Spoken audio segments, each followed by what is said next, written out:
And he, of course, now serves in the House of Representatives, representing the 3rd District of Maryland.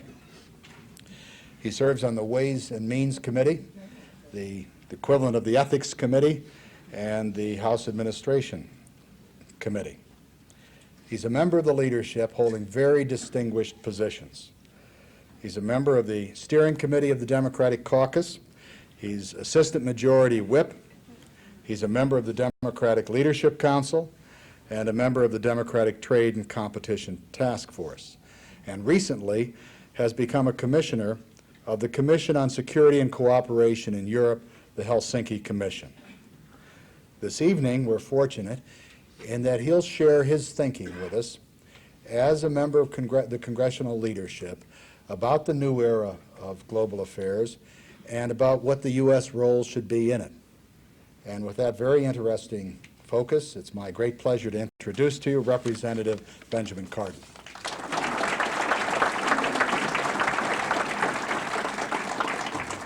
Dr. Byrd, thank you very much for that very kind introduction. It's a pleasure to return to the Council. I have been with the Council since its inception, its first board, and I must tell you that we're very proud of the work that Dr. Byrd has done in the development of this Council as a premier focal point for the discussion of foreign policy in our community.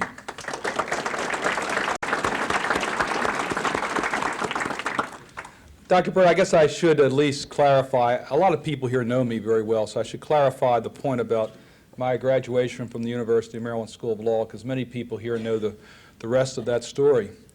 It is true that I graduated first in my class at the University of Maryland School of Law, but what Dr. Byrd didn't tell you, and in the age of full disclosure, I must tell you,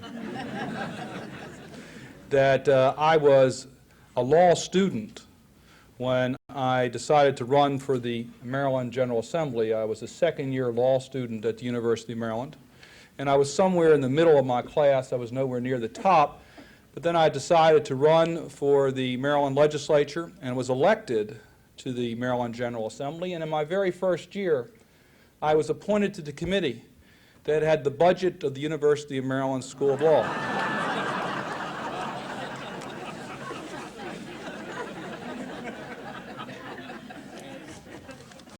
So much for my resume.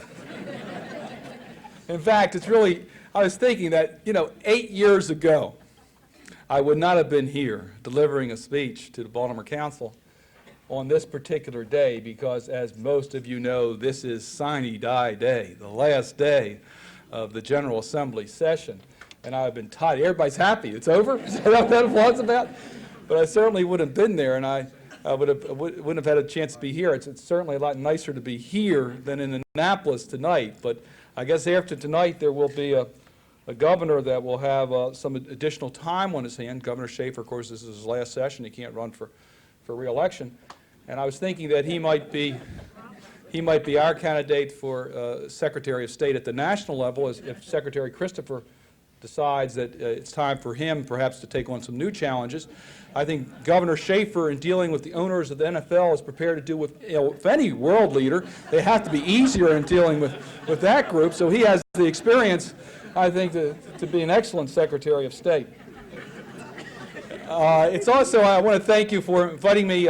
Myrna and I always look for occasions that we can be together. Admittedly, it's not exactly an intimate gathering, but it's nice to have my wife Myrna with me tonight also. So, Dr. Byrd, for many reasons, I want to thank you for giving me another opportunity to speak to the Baltimore Council. One last introductory comment. At the end, I will be glad to entertain questions.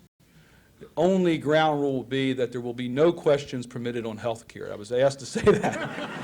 We're a little tired of health care, so it's nice to talk about a subject other than what's on the domestic agenda.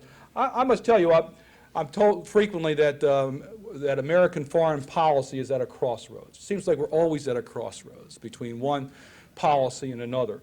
But I think in a real sense, when we look back at the history of the United States, we'll look back at this period and find that this was truly a remarkable time for international events. We've seen the demise of the Soviet Union. We've seen a handshake between the Prime Minister of Israel, Yitzhak Rabin, and the PLO leader, Mr. Arafat. None of us ever thought we would see them shake hands in our lifetime. We've seen a multiracial government being formed in South Africa. These are truly remarkable times and do challenge the U.S. as far as what its foreign policy role should be. We must start with the premise that the United States is the only remaining superpower. We're where the power is in this world, and we have to understand that. No other nation can compete with us from the point of view of economic, political, and military strength. And we must assume a leadership role, a primary role, in foreign policy. The political pressures are great for us to deal with local issues. We only need to look at the last presidential election and know that President Bush's failure for re-election was primarily his inability to deal with the domestic agenda of this country.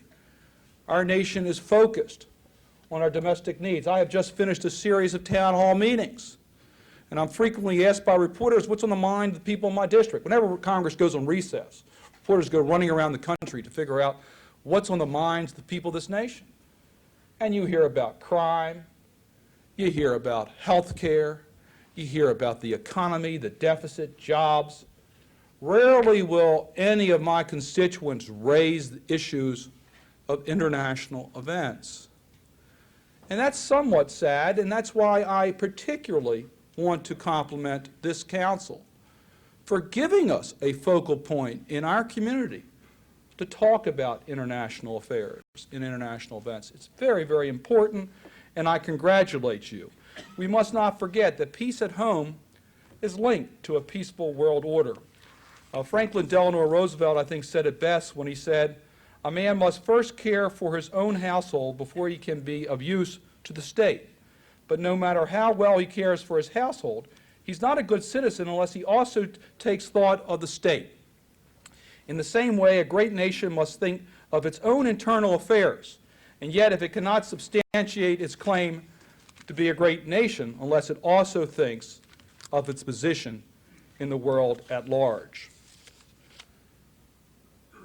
It's very important for us to be that world leader, to take care of our own domestic needs, but also to look at the world and exercise leadership in the world on a foreign policy agenda. For the last 45 years, the U.S. foreign policy has been dictated by a very simple objective, and that is to fight communism, anti-communism. Now, we might argue and criticize that policy for being very narrowly focused. It might have been flawed, but it was very predictable, and it was very consistent as to what the U.S. role would be in the world. I'm afraid that our new strategy will not be quite as easy for us to figure out what the U.S. should do in a particular circumstance in some part of the world. But let me suggest my view as to what I believe should be the standard for judging the new U.S. foreign policy goals. And that is, I believe that it should promote market-based economies, it should promote democratic values, and it should promote human rights. By promoting these American values, I think we have our best chance of maintaining the national interest in foreign policy, which is basically security, to protect the security interests of the United States. The security concerns have changed, clearly has in recent years, but we still have major security problems or concerns internationally. We must remember that serious threats remain around the world. The proliferation of weapons of mass destruction must be stopped, not only nuclear, but also chemical and biological. It's sobering to realize that today, as we speak, 20 nations around the world possess weapons of mass destruction, and many of those governments are not very stable that control these types of weapons. Despite the end of the Cold War, within the republics of the former Soviet Union, there are thousands of nuclear weapons and warheads. The presence of such fearsome weapons means that every ethnic clash, every border conflict, every misunderstanding between these new nations could explode into a major disaster. And the United States must move aggressively to reduce this vulnerability. We must reduce these weapons through agreements, through treaties. The U.S., the Ukraine, and Russia are working on a trilateral agreement for the removal and dismantling of all nuclear weapons within the Ukraine. That's very, very positive news. The U.S. has been working successfully with Russia to convert the Russian defense production facilities into civilian production facilities and retraining its Russian workers that are in military establishments for new occupation. It sounds familiar, doesn't it? They're doing over there what we're trying to do here. But we've got to do more as far as the availability of nuclear weapons and weapons of mass destruction, and that is we've got to move towards the implementation of START 1 and START 2, and we must negotiate a comprehensive ban on nuclear testing. All that must be on our agenda. The most visible part of this part of the U.S. foreign policy agenda will be tested in North Korea. It's a particular concern to us because we have a nation that has signed the non-proliferation agreement and yet refuses to carry out its obligations under that treaty as far as inspections are concerned, which makes the U.S. role even more difficult is that we don't have any relations with North Korea. It's difficult for us to negotiate with a country in which we have had virtually no relations with. And therefore, we're working through the international community as we must. But we must review very carefully our alternatives, come forward with a game plan, and then stick to that game plan to make sure that we do require North Korea to live up to its obligations under the non-proliferation agreement. We must be able to inspect their facilities. Let me talk a little bit about today's climate as it relates to defense and what we need to do. You all know that the defense budget will be reduced in the next 5 years. That's inevitable. We don't have the resources to be able to finance budget expenditures, and it's going to require us to downsize. But I hope in doing that, we set very specific priorities. That's important. We should put priorities in spending money for preparedness, for R&D. We don't need the military size of the past. We can't afford to downsize personnel, but we must be ready and prepared and be more mobile than we have in the past. We are moving towards establishing those types of priorities as we reduce the defense budget.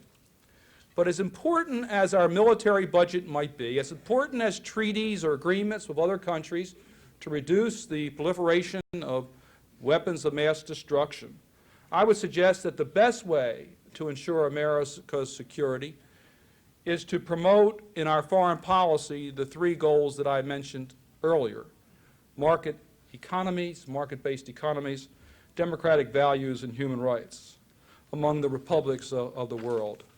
Let me talk for a moment, if I might, about the first objective, encouraging market-based economies. There's many reasons that I could give you why that's in our interest, in our parochial national interest, to promote market-based economies throughout the world. Just look at this most recent recession that we have suffered through. One of the problems in recovering from this recession was the fact that we are a world economy. And when the rest of the world is sick, it makes it more difficult for us to be able to recover from a recession.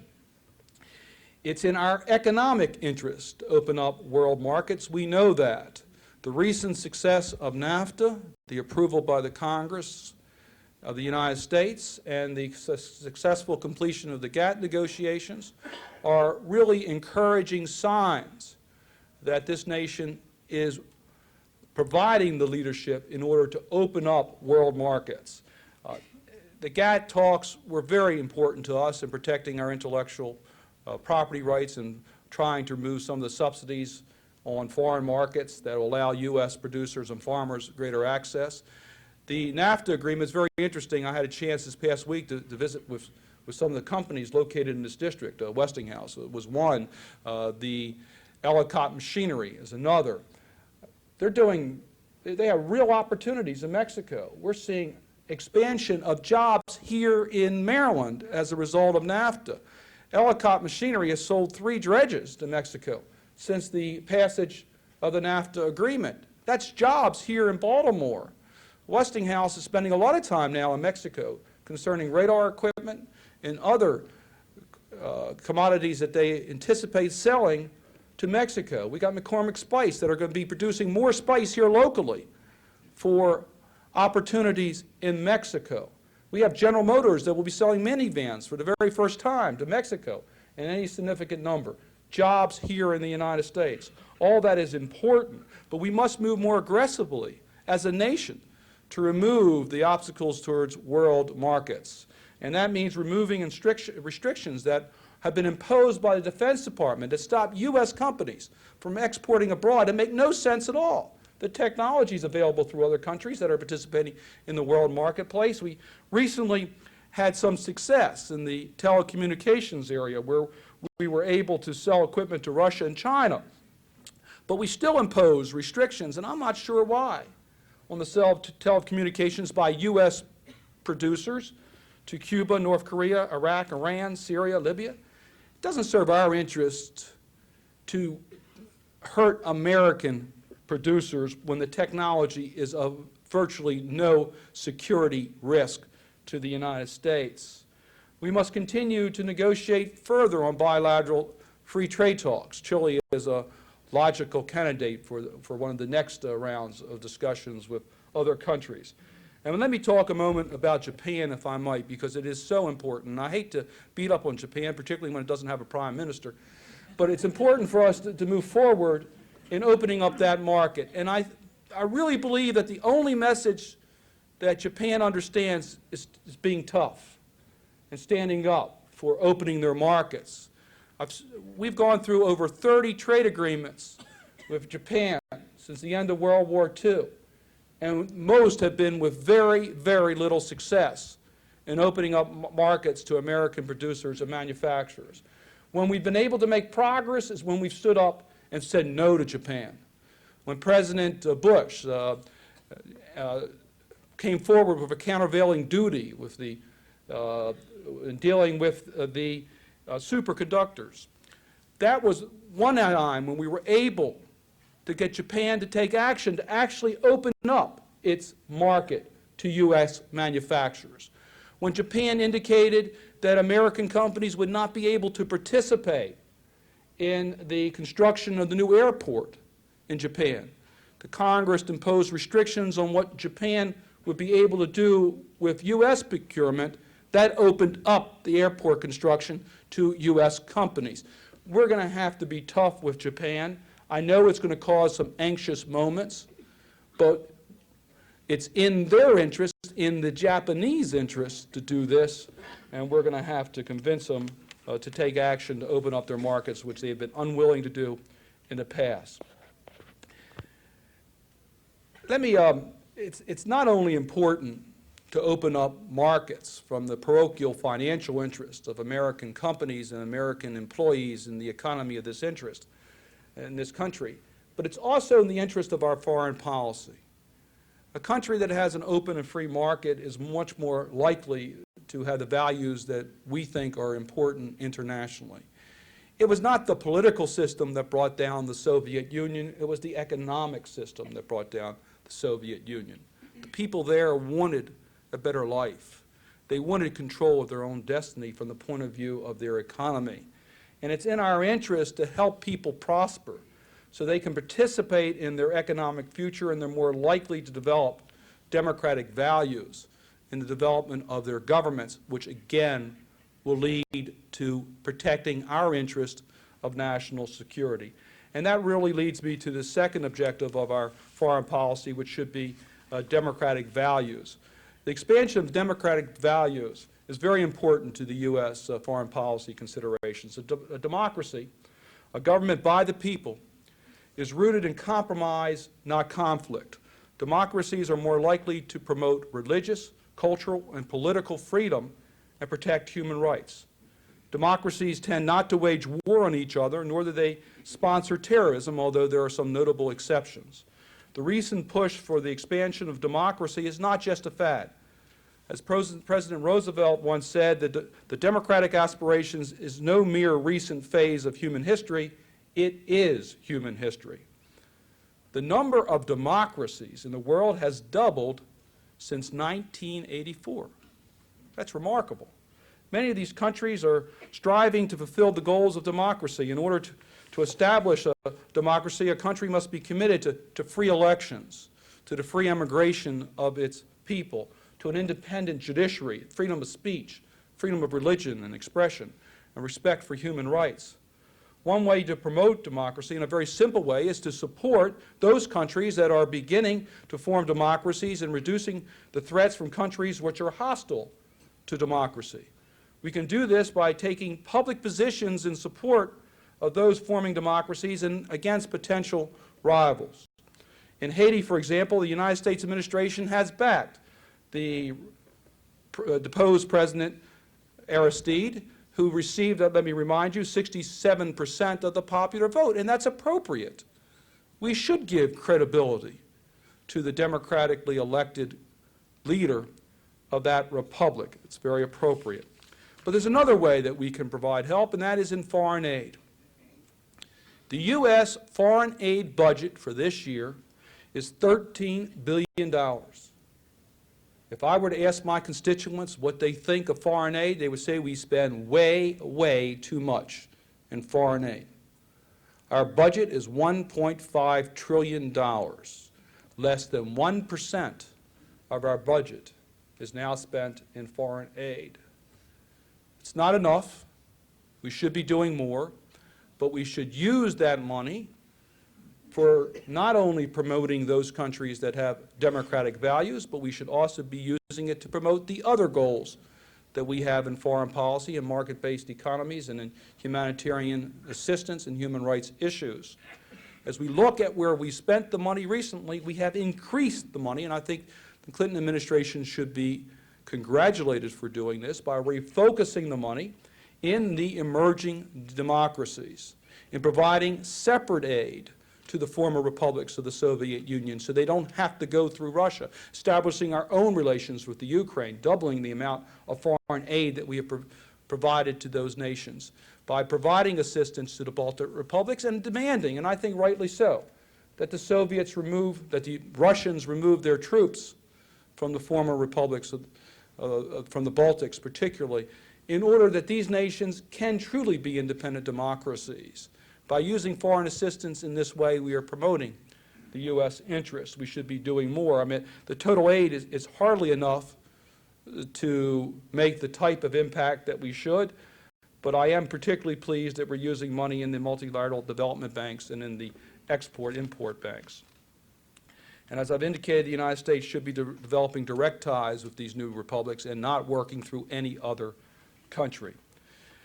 As we've seen, market-based economies are supported by governments with democratic values. We also see time and time again democracy and human rights are closely tied. When a democracy is impeded, we find that human rights violations normally go up. When democracy is established, human rights records are improved, which lead to the third objective of foreign policy, and that should be human rights and humanitarian efforts. The U.S. provides the moral leadership to the world, and we have excelled in this direction. I am very proud to be an American. I'm very proud to be a member of Congress. I'm very proud to be part of a country that has stood up as the leader around the world, sometimes alone, to speak up for human rights. And we should be proud of that record. We should be, one of the moments I think I was the most proud of this nation was when a president of the United States interrupted negotiations with the Prime Minister of the Soviet Union on important arms agreements to remind the Prime Minister about his nation's responsibility to live up to the requirements for the free immigration of the people of the Soviet Union. Here we were on the verge of trying to negotiate arms control agreements, and the President reminded the Prime Minister. That was a proud moment for this country, that we elevated human rights to the highest level of security concerns. I remember very vividly meeting with representatives from the Soviet Union as a representative of this country, debating human rights issues, and one Soviet said to me, "What is this fad in your country? You always mention about these human rights issues. Aren't you concerned about anything else?" It's not a fad in the United States. We have genuine interest and leadership in elevating these issues, and we should never apologize for it. Thank you.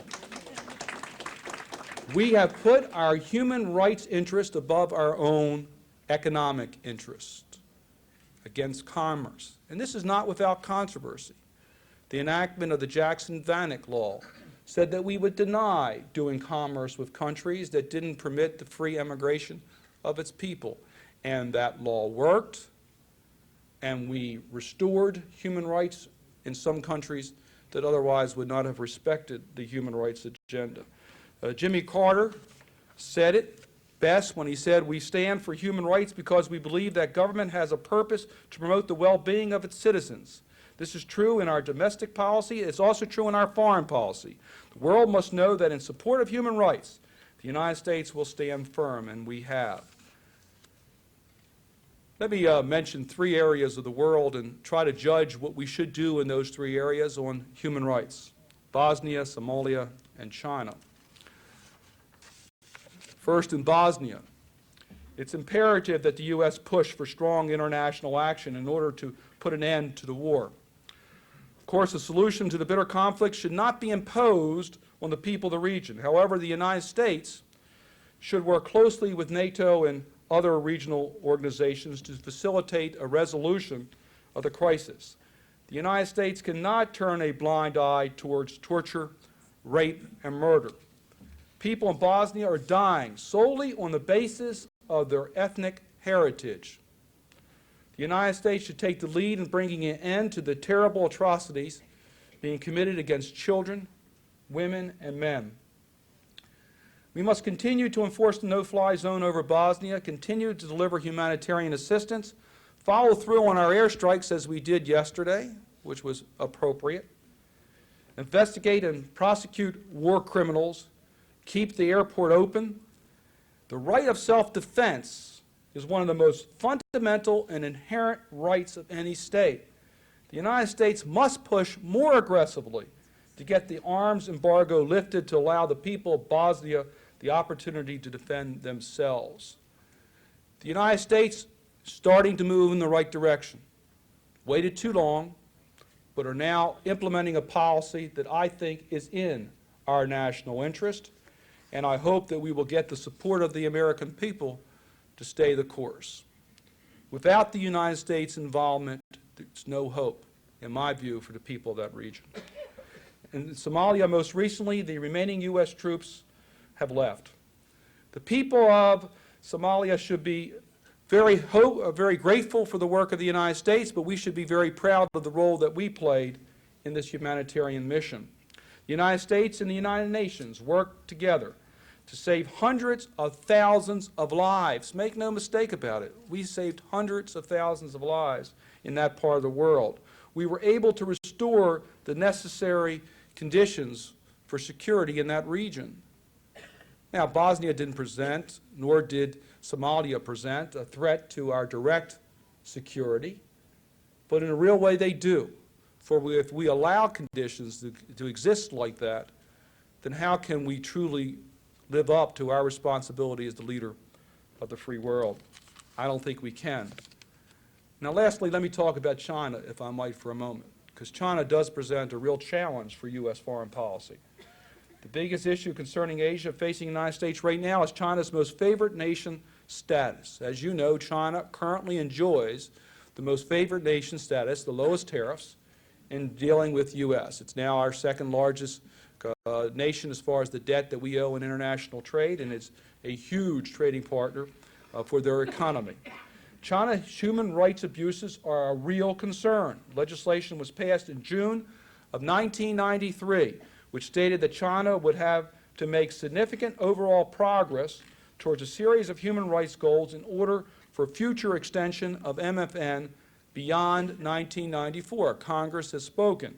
The progress was to include steps to prevent gross violations in Tibet, allowing emigration, freeing citizens jailed as a result of the peaceful action at Tiananmen Square during June of 1989, granting human rights groups access to prisoners, preventing torture, and terminating bans on peaceful demonstrations. These seem to be pretty reasonable requests for the government of China.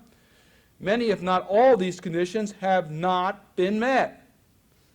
Further, based on Secretary Christopher's recent trip to China, the Chinese government does not appear to have any intentions of fulfilling its obligations.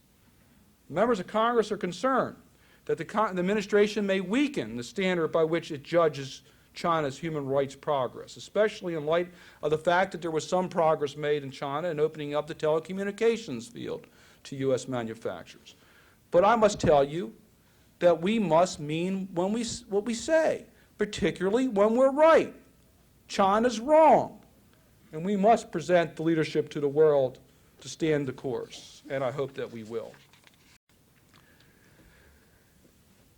No international group has been more identified with human rights than the Commission on Security and Cooperation in Europe, the Helsinki Commission.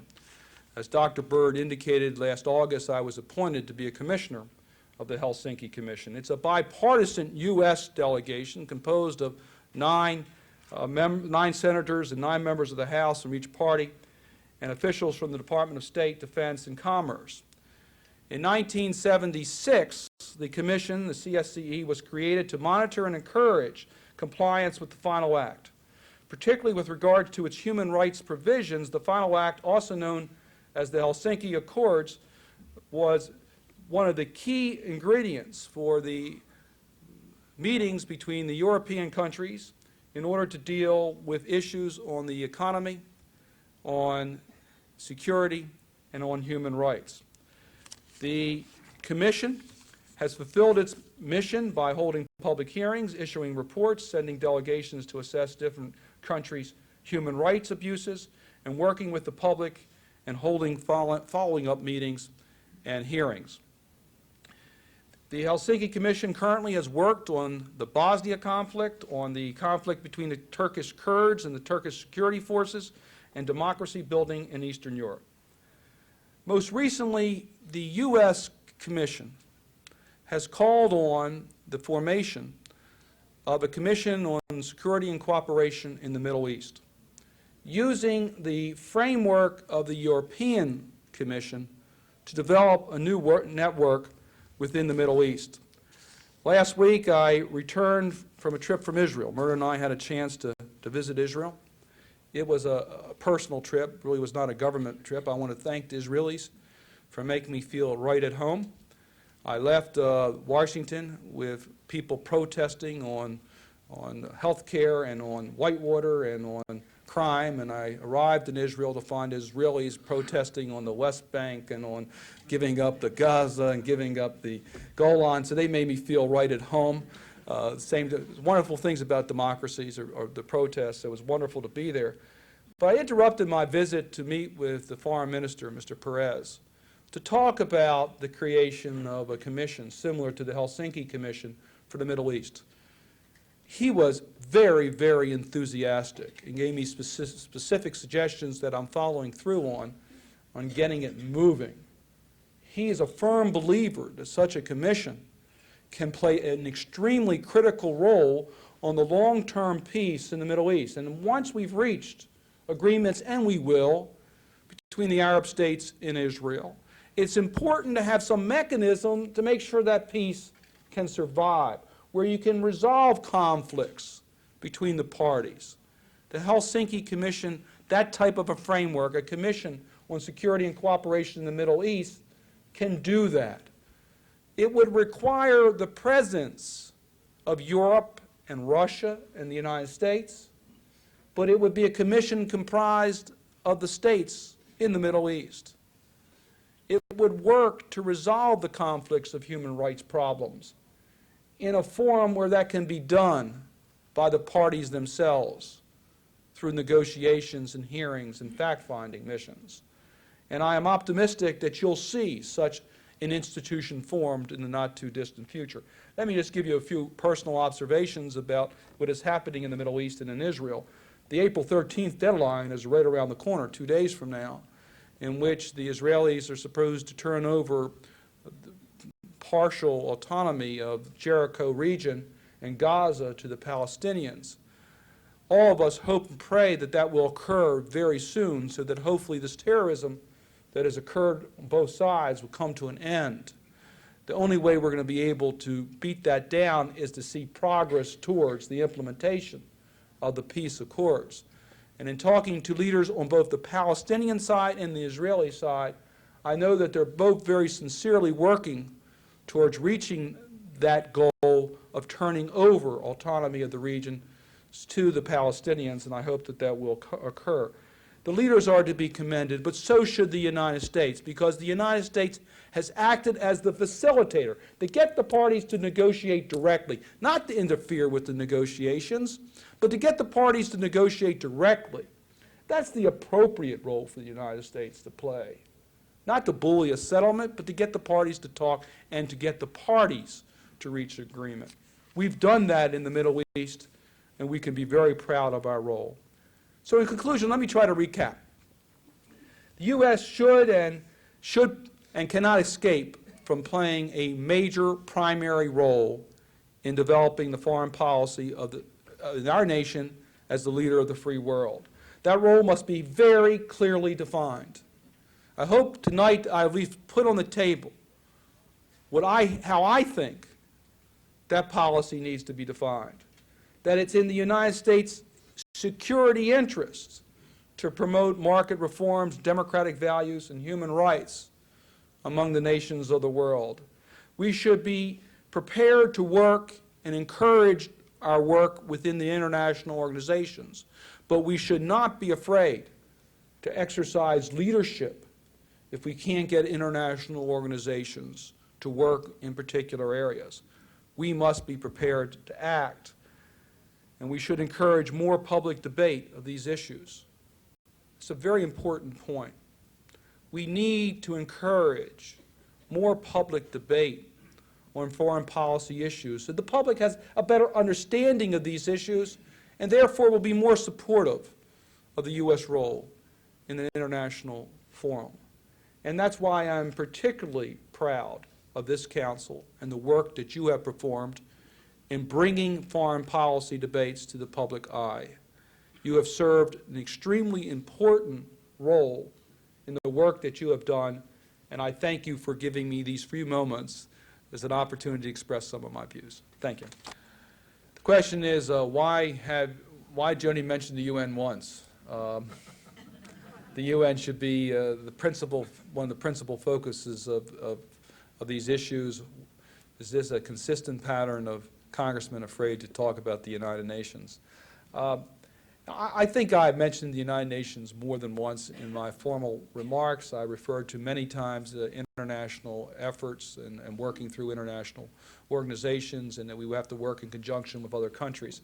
All that was referenced to the United Nations. I think the United Nations has played a more important role in recent years.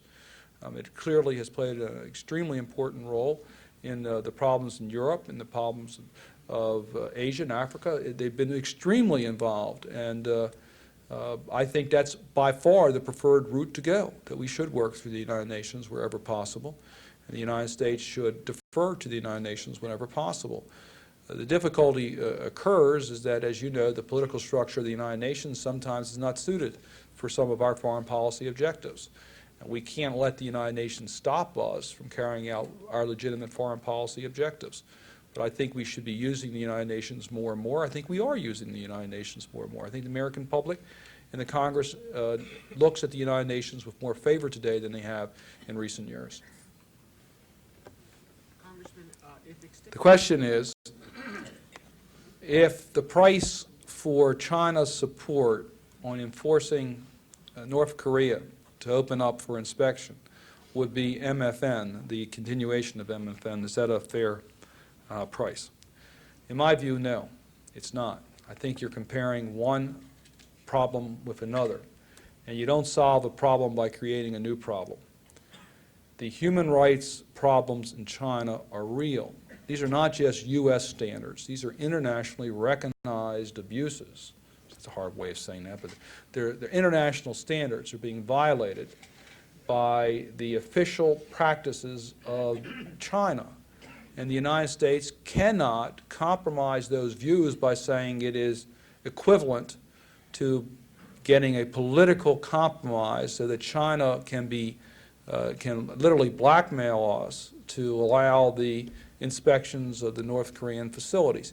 It's not just in the United States' interest, let me remind you, to inspect what's happening in North Korea. There are over 100 and some nations that are on record against North Korea. So this is not just a U.S. fight, and to a large extent it's more of a fight to that region than it is our fight.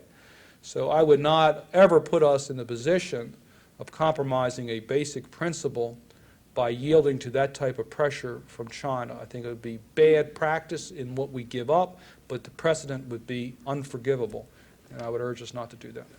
The question is, you weren't adequate in dealing with Bosnia to my satisfaction. Would you comment? I agree with everything you said, and I didn't mean to imply the reverse. I think that the delay was a tragic mistake, that we should have acted well before that we acted. We made threats before that we did not carry out. We said, if you move from here to there, we're going to do airstrikes, and the Serbs moved all the way over to here, and we said, you shouldn't do that, back up, and they kept on doing it, they kept on taking territory, and they kept on doing things, and the United States kept on doing nothing. In justification to what the U.S. did, it was responding to the European community. The European community has been opposed to the United States using airstrikes in order to support to stop the territorial aggression of the Serbs. And the United States has been unwilling to act except in conjunction with the United Nations and our NATO allies. I have been in meetings of the CSCE where the United States took a very heroic position, similar to what you would expect us to do, in requesting and demanding that much more aggressive action be taken on airstrikes, on protecting the territory, on starting the process on war crimes, on carrying out the arming of the Muslims so that they can protect themselves, the people of Bosnia, to many other points that we brought out. Our resolution was defeated within the CSCE process. We were not able to carry it. The European community voted in majority against the U.S. position.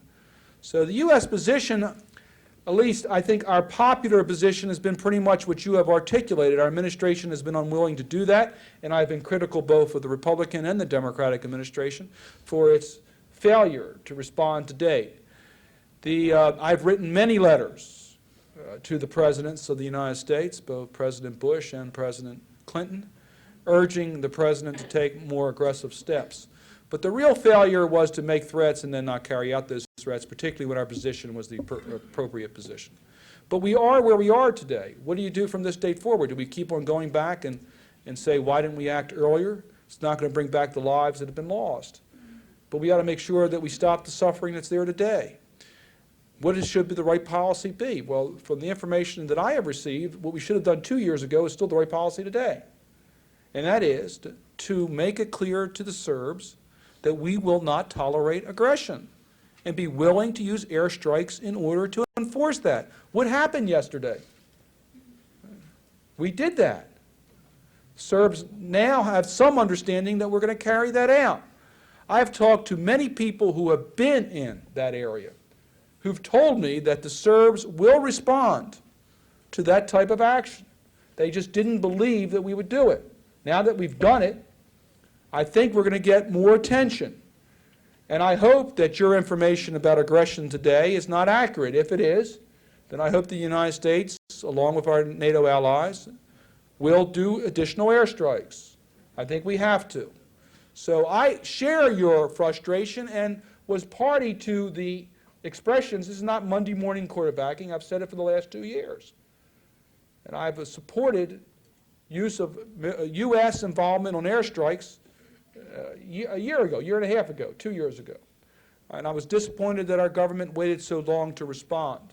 But I am proud that our government has responded. If it were not for the United States, there would have been no airstrike yesterday. The United States has been the leader in developing a more aggressive policy towards dealing with the atrocities in Bosnia.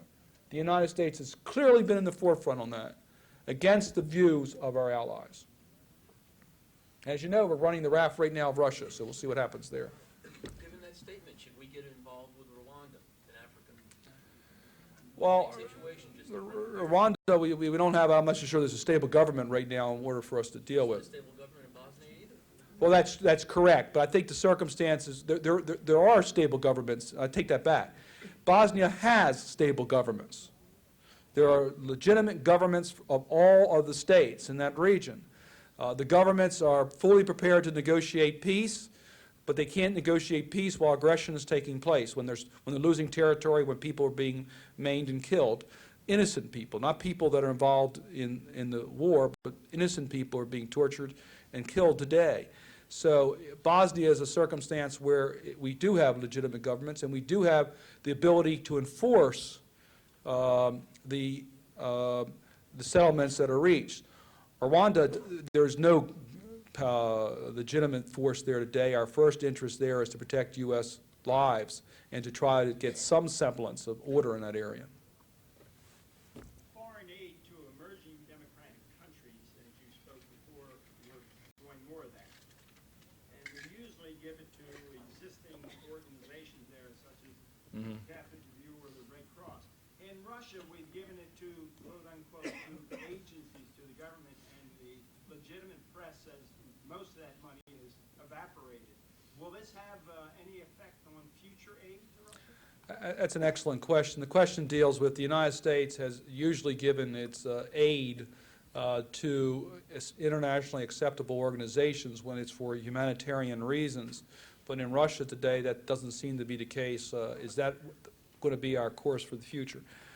If I had to pick, I think one of the shortcomings of U.S. foreign policy, it's been the fact that it's been too dominated by personal relations with individual leaders of countries rather than with the countries themselves. We've seen that over and over again under the Bush administration, and we're starting to see that in the Clinton administration. And for a while, we had a love with Gorbachev, and that may have hurt us a little bit in development of with Russia.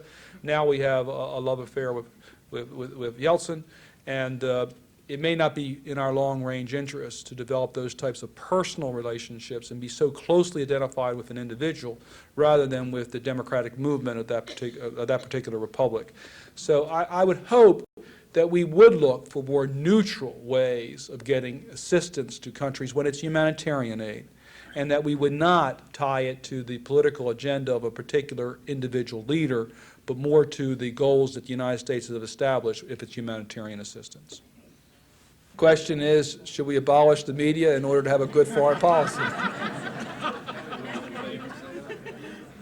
The answer to that quite simply, and we all know the answer, but we can't know. I think it's just the reverse. I must tell you, I think that's probably one of the reasons why Americans are not prepared to support as aggressively as they should the U.S. role in Bosnia, that they were not prepared as well as they should to deal with some of the other U.S. interventions or U.S. involvement, while they are not prepared to support more than 1% of their budget going to foreign aid, is because they're not aware of what the foreign policy of this country is. They don't understand it. We don't talk about it. We're afraid to talk with them about what's happening internationally.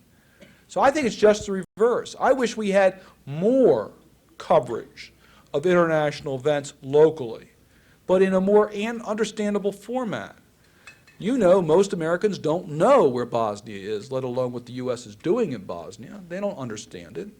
We should have more debate as to what's happening in Bosnia, the historical conflicts, and how what's happened under Soviet domination, and then what's happening now, and what is occurring, and what are the legitimate boundaries, and where people have been dislocated. So that there's a better understanding of what the U.S. is doing in that part of the world, and how it relates to U.S. goals. Americans are fully prepared to use their resources, including their people, to defend democracy. We understand that. We're willing to go abroad to fight for democracy. We're willing to provide humanitarian help to people who are suffering. Americans are willing to do that. Americans understand market economies and the importance of market economies. And Americans want a secured nation. And they can understand the relationship between these values in other countries and the threat to our own security. So I think we shouldn't say that they can't understand it, that it's too unpopular to take to the American people the risking of American tax dollars or American lives in order to defend policies around the world. I think they understand that. There's a risk involved in whatever we do.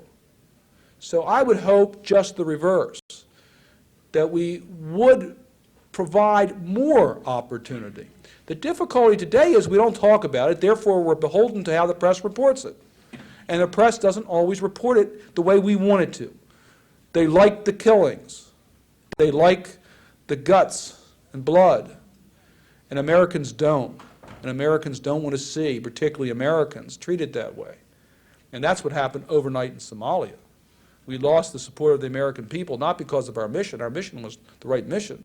We lost support because the coverage were Americans being mistreated, and the President and the Congress and the policymakers never had enough confidence to go to the American people and explain that our mission was not just delivering humanitarian aid, but was also to try to establish some sense of consistency within the security of that region. And we never had enough courage to talk to Americans about that. And therefore, we weren't prepared, and we almost lost it in Somalia. I disagree with you. I think Somalia was a success. Yes. In contrast, I have a bigger... Should English be proclaimed as the official language of the United States? That's the question. And it's brought out some of the worst debates I've ever seen since I've been in public life. It has brought out some of the, and I must tell you, the people behind English First are good people. I don't mean to at all criticize the desire. I think most people believe that English is the language of the United States and should be the required language as it is, and that people who want to become citizens must be proficient in English, as they must. That is the law of this country today.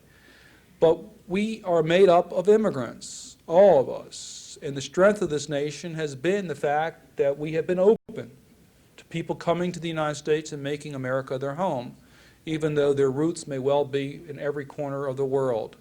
And that's true today, as it was true 50 years ago, as it was true 200 years ago. And some of the momentum behind English First has had the impact of causing us to reevaluate some of our traditional values, making it more difficult for people to come to the United States, to impose more financial burdens, to propose quotas. I'm just saying it's part of the programs that are coming over. There is no objection to English being the language of this country. We think it is. The question is whether we need to change the Constitution or we need to change the laws further in order to accomplish that. That is the matter that is subject to debate. The question deals with what's going to happen in Japan now that the Prime Minister is no longer there. I think the first question, I don't think the Japanese basic policy will change. It's a rather, it has a long-standing economic tradition. It knows the importance of international trade and will take you to the edge. And once you reach the edge, they're going to make the necessary accommodations in order not to jeopardize international trade. They know the importance of international trade. But they're tough negotiating partners. And I think whatever government emerges, it will be very tough to negotiate with Japan, and they'll hold us to the most difficult standards in order to achieve our agreements. The first question is what party will control? I don't know. I don't know whether the Reform Party will continue to have power in Japan. I don't think they will. I think you're liable to see a different power structure emerge from Japan than it has. Trade is clearly one of the chief issues. Reform and trade are probably the two primary issues in the restructuring of the Japanese government. But I would think that they must accommodate the United States. I think they will accommodate the United States. I think they'll make concessions to the United States. It will not be enough. We'll make some progress. And we will shake hands on an agreement. It'll be our 30-something agreement that we've entered into with Japan. And hopefully this one will work. But I don't think either side, the United States or Japan, are willing to risk the consequences of an impasse.